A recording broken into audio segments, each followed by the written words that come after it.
उधर से फायर हुआ और इधर से भी फायर हुआ, आपस में तर्क शुरू हो गया। तर्क जिन पर होना चाहिए था उन पर हमने तर्क नहीं किया, जिन पर तर्क नहीं होना चाहिए था उन पर हमने तर्क किया। तो मैं भी ये कहता हूं भीम आर्मी समाज पार्टी के कार्यकर्ताओं को कि जिस काम पर काशीराम साहब ने अपना दिमाग लगा दिया, उस काम पर हमें दिमाग लगाने की आवश्यकता नहीं है। काशीराम साहब ने आपको कहा बहुजन हिताय बहुजन सुखाय, तो बस हमें यहीं तक रहना है। अगर हम इससे आगे बढ़ते हैं तो हमें परिस्थितियों का ध्यान रखना जरूरी है।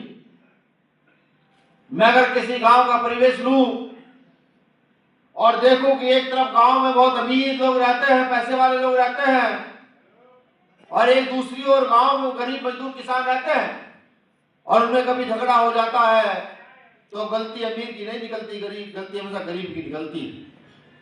इसी बात को देखते हुए मुझे लगता है महापुरुषों ने, तथागत बुद्ध ने बहुजन की थ्योरी दी होगी, और आज भी देश के अंदर बहुजन समाज पर तरह तरह के न्याय अत्याचार हो रहे हैं। अभी कुछ समय पहले मथुरा में भी हुआ, 2 बेटियों के साथ अभद्रता की गई थी। भाई चंद्रशेखर आजाद यहाँ आए तो उन्हीं के ऊपर हमला करने का प्रयास किया गया था। इसलिए मैं कहता हूं कि जब तक इस देश का बहुजन मजबूत ना हो जाए तब तक हमें सर्जन के विषय में सोचना, अपने आंदोलन के साथ गद्दारी कर देना होगा। अगर आज हम बहुजन को छोड़कर सर्जन के विषय में सोचना शुरू कर देंगे तो ये बहुजन के लिए अन्याय होगा। ऐसा हमें नहीं करना। अभी तो हमें जो हमारे गुरु, हमारे पिता, हमारे मार्गदर्शक साहब मान्यवर काशीराम साहब जो रास्ता दिखाकर गए, उस रास्ते की ओर अग्रसर होना, उस रास्ते की ओर चलना।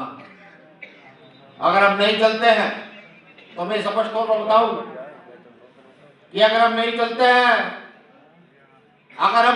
हैं तो समझिए आने वाली नस्लों की परिस्थितियां क्या होंगी। आज के समय में लखनऊ जैसी जगह के आसपास एक 70 साल के बुजुर्ग को पेशाब पीने पर मजबूर कर दिया जाता है।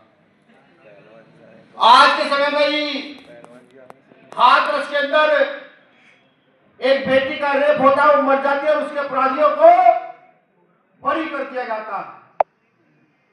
आज के परिवेश में ही न जाने कितनी हत्याएं जाति के नाम पर इस देश प्रदेश में लगातार हो रही है। आज के परिवेश में इस